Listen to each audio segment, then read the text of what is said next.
Assalamualaikum warahmatullahi wabarakatuh. Kali ini saya ingin membagikan terkait proyek sistem lanjutan yang kemarin, yakni GLCM dan KNN. Untuk yang kali ini ada update terbaru di mana kita sesuaikan untuk aplikasi yang kita buat sama output dari aplikasi tersebut. Di sini semua update kita sudah jelaskan di file readme.md dan nanti bisa dibaca langsung terkait bagaimana tata caranya. Di sini sudah dijelaskan semua, apalagi yang paling penting adalah cara instalisasinya. Yang paling penting semua sudah ada. Jadi kalau mungkin kesulitan bisa baca file dokumentasi di readme.md. Kalau mungkin kesulitan nanti bisa juga tanya di AI agent, bisa ChatGPT, bisa cloud. Kalau saya rekomendasikan bisa pakai cloud yang lebih interaktif daripada ChatGPT. Atau kalau mau pakai AI yang lain seperti Grok atau DeepSeek dan lain-lain silahkan. Tapi intinya di file readme sebenarnya sudah dijelaskan dengan detail. Oke. Di file readme ini teman-teman yang sudah punya filenya bisa dilihat. Pertama, yakni ada instalisasi Python. Pastikan Python sudah ada. Kemudian ini intinya tutorial Pythonnya bagaimana juga disebutkan. Ini sangat-sangat membantu untuk yang awam, benar-benar awam dari nol. Oke, setelah itu buka file project, bisa pakai VS Code. Ini rekomendasi tetap pakai VS Code ya, seperti punya saya ini kita juga pakai VS Code. Oke, terus yang langkah paling utama ya ini adalah membuat virtual environment. Nah, kalau kemarin kalau di VS Code itu di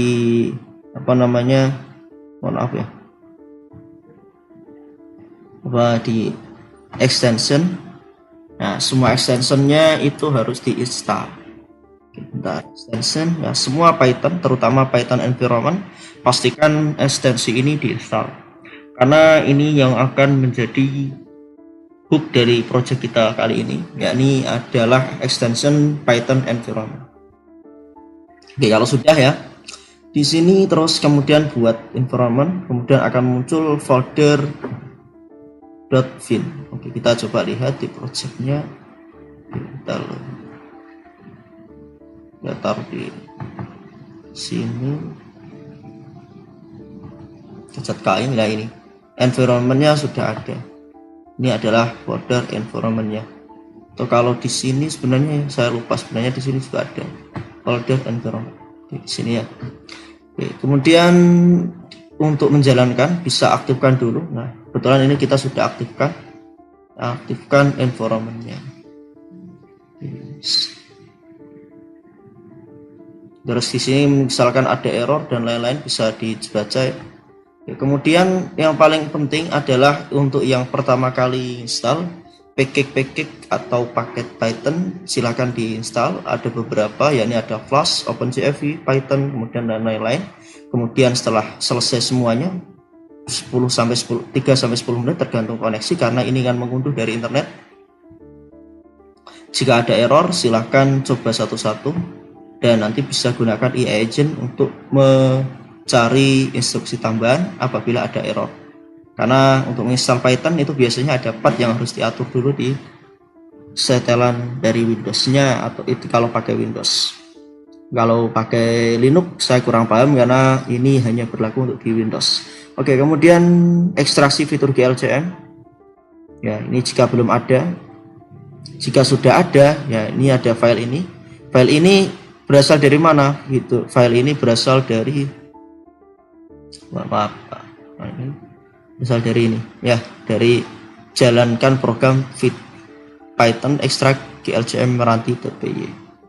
Oke, ini jika belum ada ini Python ini dijalankan, bukan yang ini ya, bukan yang ini file lama sengaja nggak saya hapus, tapi yang ini. Oke, sesuai yang ada di dokumentasi. Oke, jika sudah selesai maka dokumen ini akan disimpan di folder fotolog ya, ini di dalam folder ini. Nah, ini oke. Total datanya 85 sampel sesuai dengan foto yang ada. Oke, kemudian setelah kita jika sudah dapat file datasetnya, kita harus melakukan training model KNN. Oke. Kalau untuk training kita pakai yang kalau untuk sistem kita pakai ini KNN model, tapi kalau belum ada ya berarti kita harus jalankan lagi, jadi ini Python train KNN meranti.py. Oke, kita buka coba. Nah, ini juga ada penjelasannya. Nah, semua foldernya ada, semua setiap dari kodenya kita kasih penjelasan. Jadi kalau mungkin yang memang benar-benar awam atau kesulitan, ada penjelasannya. Ini ada sekitar berapa baris, 800 baris, insya Allah sudah sesuai lah, jadi bisa dipelajari sendiri.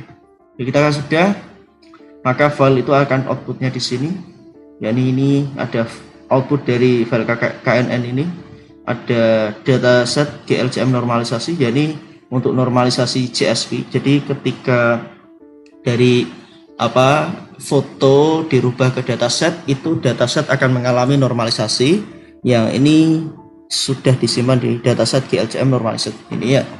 Oke, kemudian kita cara untuk menjalankan sistem yang akan kita gunakan, yakni pastikan kita pakai environment-nya aktif sesuai gambar ini ya, aktif.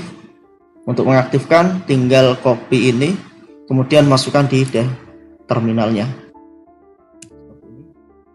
Sudah aktif. Kemudian ketika sudah aktif, jalankan Python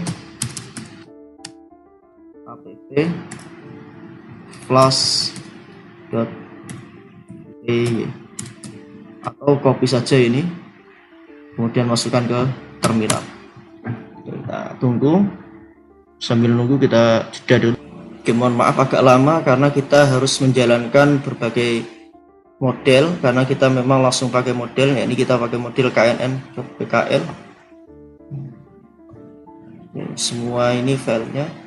Oke, kemudian ada penjelasan server berjalan di localhost 500, default untuk admin 123. Oke, coba kita di sini langsung localhost.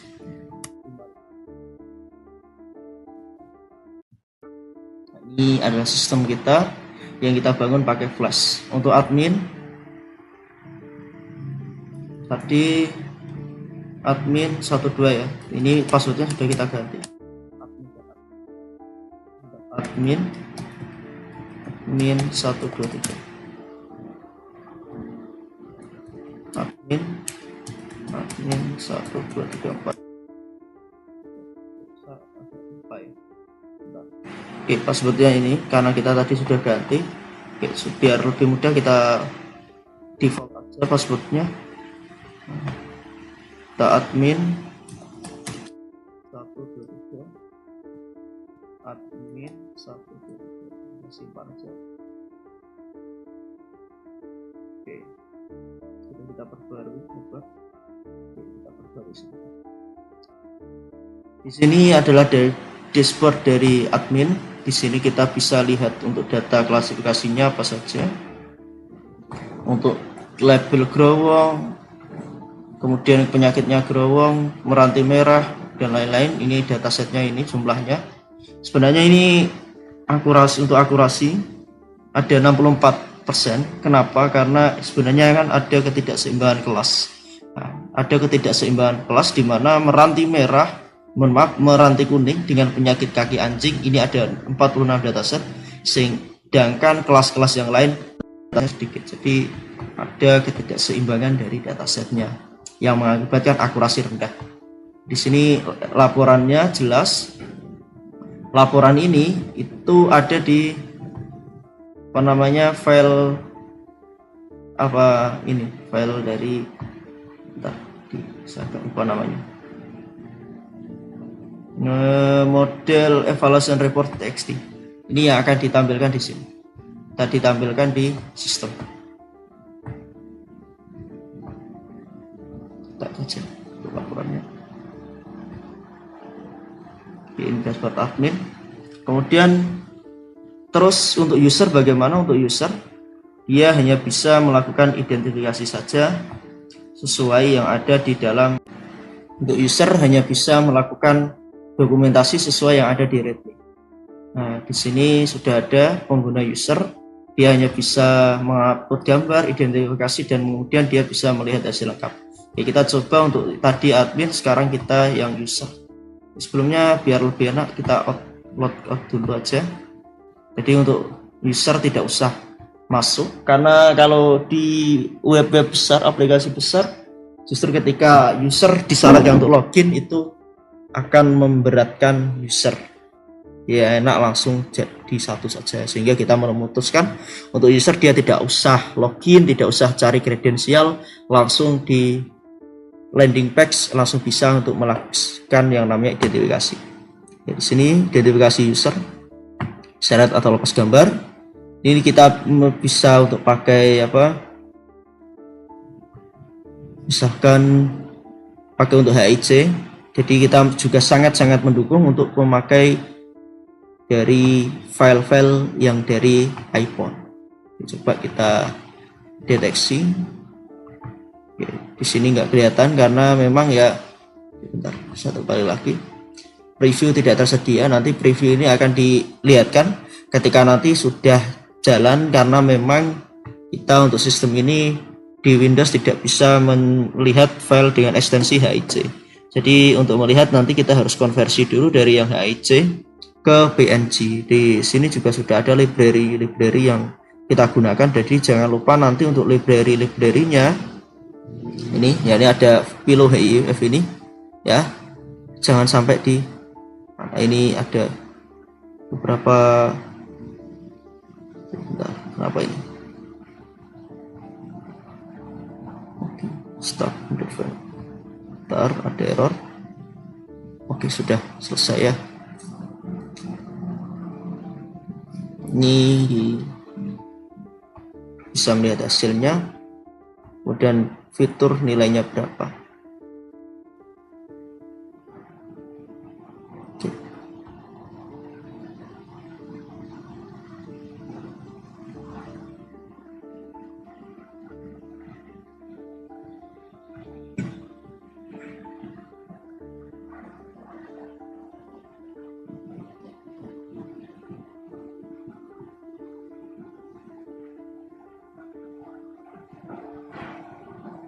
Ini ada di sini. Bagaimana jika kita Ctrl C, kita hentikan? Coba kita hentikan server.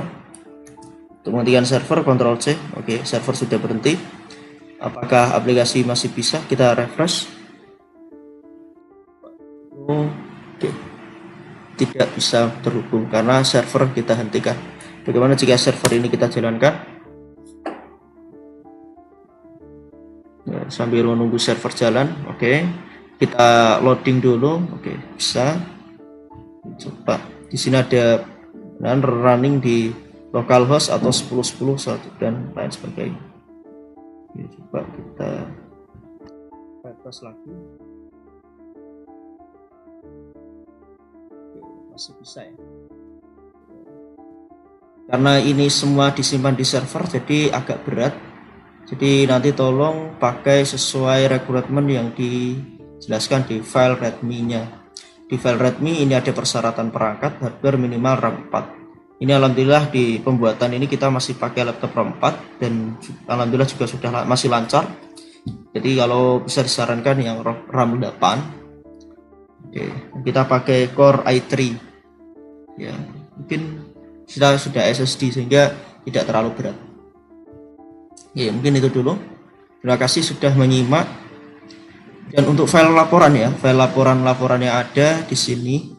Jadi kita pakai file Fotolog ini. Di sini contoh kita buka datasetnya. Jadi ini adalah dataset ekstraksi dari foto-foto itu, kemudian akan diekstraksi menjadi seperti ini. Yang kontras di kemudian ini ya. Oke. 3 ini.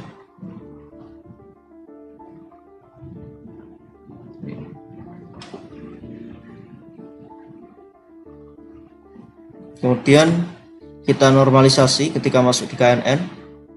Ini adalah normalisasi KNN-nya. di normalisasi, ada norm kontras dan lain-lain.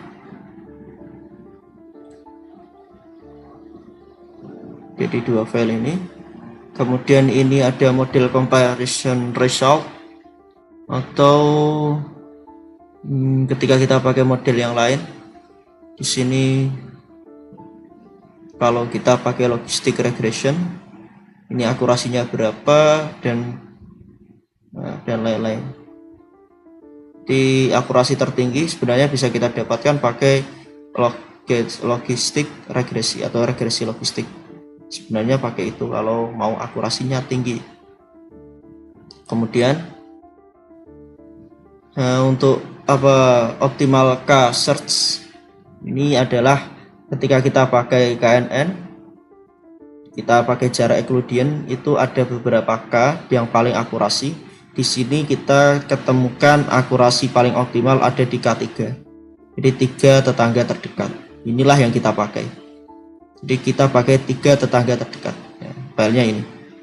Ya, beberapa file memang sengaja kita tidak hapus karena ada beberapa hal yang menyebabkan kita tidak hapus. Salah satunya adalah beberapa library yang ketika kita harus hapus harus memulai lagi dari awal. Sebenarnya untuk ini hapus saja nggak apa-apa. Karena sudah diperlukan conversion method, kita pakai yang ini. Atau lihat saja di sistem. Nah, sistem ini sebenarnya sudah lengkap. Nah, di sistem admin, kita masuk lagi ke admin. Oh, bentar. Kita jalankan dulu servernya. Tadi servernya off. Kita jalankan server. Lama server. Ya, inilah pentingnya kenapa harus pakai yang lebih bagus komputernya agar servernya bisa dimuat dengan cepat. Oke, coba kita refresh.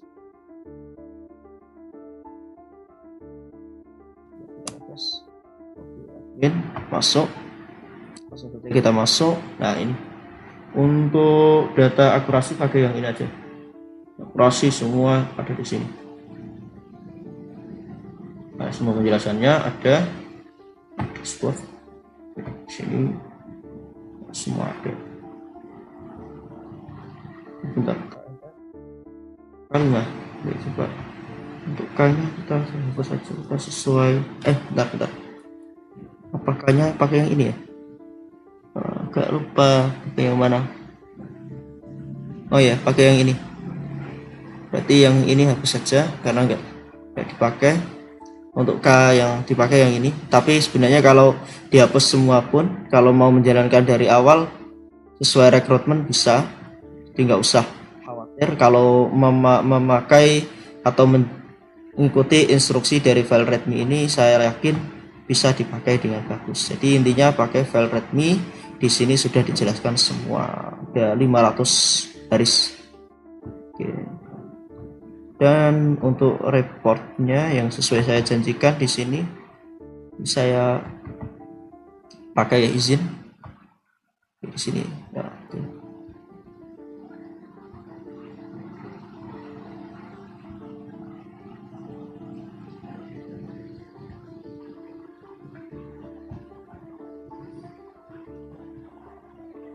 Nah, ya, pakai yang ini.